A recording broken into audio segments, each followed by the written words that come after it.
Greetings, my name is Dr. Edward D'Antonio, and I'm here in the United States at the University of South Carolina, Beaufort. For the Take a Walk on the Lab side for ISNTD Connect, my undergraduate researchers will talk about their biochemical techniques that they perform in my laboratory. So let's begin. Hello, my name is Lindsay Baker, and I am a biology major and an inspiring Ph.D. student in the field of microbiology.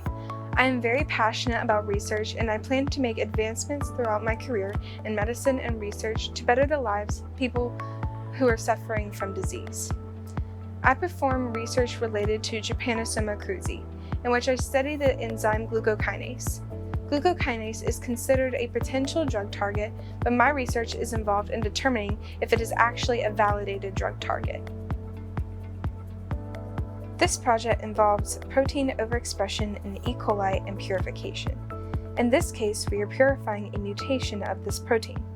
After expressing our desired protein in E. coli bacteria, we collect a E. coli cell pellet through centrifugation that usually has a mass of about 35 grams. We can begin purifying our protein from the E. coli by lysing those cells. Our first chromatography procedure is an affinity chromatography using a column packed with cobalt NTA resin. Lysed cells are centrifuged for 45 minutes at a speed of 11,400 RPMs to collect the supernatant. The supernatant is then collected in 50 ml tubes and set in ice. We condition our column with buffer using a peristaltic pump. Impure supernatant immediately runs off the column, and our protein of interest will be collected after we change our mobile phase composition. After this process is complete, the column is connected to our FPLC instrument to remove any additional impurities and to contain the protein into glass tubes as fractions. We can see if the indicated peaks on the chromatogram reveals our protein eluting off the cobalt NTA column. The major peak is what we are interested in and when we change the composition of the mobile phase during the run. After further purification, we can use these proteins in enzyme inhibitor assays to determine their activity against inhibitory compounds. Now let's hear from my fellow lab mate, Anna. I'm Anna Husett, and I work mostly with agarose gels and SDS Page in the D'Antonio laboratory. I am also currently working with the specific enzymes of Trypanosoma cruzi and Leishmania infantum.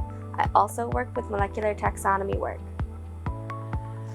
In molecular taxonomic approaches, I currently perform PCR and DNA extraction from agarose gels to then send off DNA samples to Sanger sequencing. I use specifically designed primers that bind to genomic DNA, in which we observed an amplicon in gel electrophoresis. This type of technique becomes important in NTD research since I can use it to identify if an insect has the parasite Trypanosoma cruzi, the etiological agent for Chagas disease. My procedure involves running a PCR followed by running a typically 1.2% agarose gel with ethidium bromide and then observing the PCR DNA sample under UV light. Amplicon bands are cut out with a sterile blade, and then a DNA extraction kit is used to isolate the purified amplicon DNA. And then the samples are sent off for Sanger sequencing that I previously mentioned. The nucleotide results we receive can then be matched from the GenBank database via a nucleotide blast search, also called an NBLAST, which are then compared to all sequences that have been submitted to GenBank, a site operated by the National Institutes of Health. With the sequence, we can then see what species it belongs to, but this is just part of what I do. I also work with enzymes. In this case, I perform overexpression and purifications. I grow E. coli bacteria, lyse cells, and isolate the protein of interest by rounds of chromatography. This process is known as fast protein liquid chromatography, FPLC, in which I use a high-pressure pump system in combination with a UV detector and fraction collector. We use different columns that are attached to the pump. After I've purified an enzyme, I have to determine that the sample I have is actually pure. The best way to determine the purity of a protein is to run an SDS Page, which is sodium dodecyl sulfate polyacrylamide gel electrophoresis. Once a gel has been stained with Kumasi brilliant blue dye and then destained, I can then observe if my protein sample is pure. From this step, you can also perform a trypsin digestion LC mass spec. where I would need to cut out my protein sample from the gel, expose my band cutouts to the enzyme trypsin, a protease, and recover the fragments. If you have a pure protein, then you can use it for assays to test for McCall's-Menten kinetic parameters and for inhibitory activity, much like you will see with my friend and colleague Carson. I am Carson Fry, and I'm currently working on a research project that involves early-stage therapeutic drug discovery for particular neglected tropical diseases, or what we call NTDs. The type of assay that I personally work with is wild-type Trypanosoma cruzi glucokinase. It is a potential drug target. I am testing derivatives of the cotton plant to determine if it has the inhibitory effect to the enzyme we work with, but is also against T. cruzi parasites. I run assays in the lab to see if they are good inhibitors. To initiate an assay reaction, we begin by adding ATP and terminate our reaction with EDTA after the optimal time has been reached. In my particular assay, the specific time is 120 seconds. Once the assay is meticulously separated into the different individual wells of the CoStar plate per the specific assay compounds in the correct order and microliters, they are then transferred into a new CoStar plate of 70 microliters each, which I then transfer with a multi-channel micropipette. I then take the assay plate to the fluorescent microplate reader to begin a plate scan. I personally work with Dixon plots, but others may work with McCall's-Menten plots, which help extract biochemical parameters from the collected data. In the method of Dixon plot analysis, I am processing the data in order to determine the inhibitory constant value, also known as a Ki value. This value indicates how strong the compound inhibits the enzyme. And now you'll hear from my lab partner, Destiny. My name is Destiny O'Neill, and I'm a pre-med undergraduate student. In Professor D'Antonio's research laboratory, I work with Carson Fry on therapeutic drug discovery projects.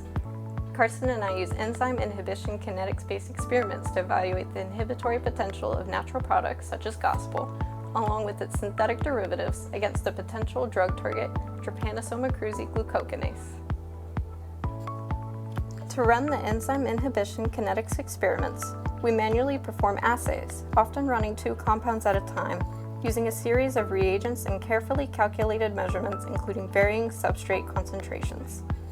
For each compound run against TC-Gluc, we use the Cornish-Bowden Dixon plot analysis method through Excel to generate process data plots that provide insightful information on the mode of inhibition in addition to the respective inhibitory constants, or KIs, of each compound. The D'Antonio laboratory is also a collaborative laboratory, so Carson and I will be working in collaboration with NYU Langone Health's Anti-Infective Screening Corps, directed by Dr. Anna Rodriguez for in vitro toxicity screening of our discovered inhibitory compounds. I'm also excited to continue working on another project that I have taken on, involving antibiotic property research on bacteria collected from a great white shark, where I have the opportunity to collaborate with not only USCB's own Dr. Kimberly Ritchie and her students, but also with Dr. Gustavo Mercaldi, who's based in Campinas, Brazil, at the Brazilian Biosciences National Laboratory. Working on the antibiotic project requires microbiology, compound isolation, and the use of various compound characterization techniques. The isolation of the biologically active compound will then be tested against Trypanosoma cruzi and other parasites that cause NTDs. I'm excited to see if any of the discoveries from this project can help identify novel antiparasitic compounds.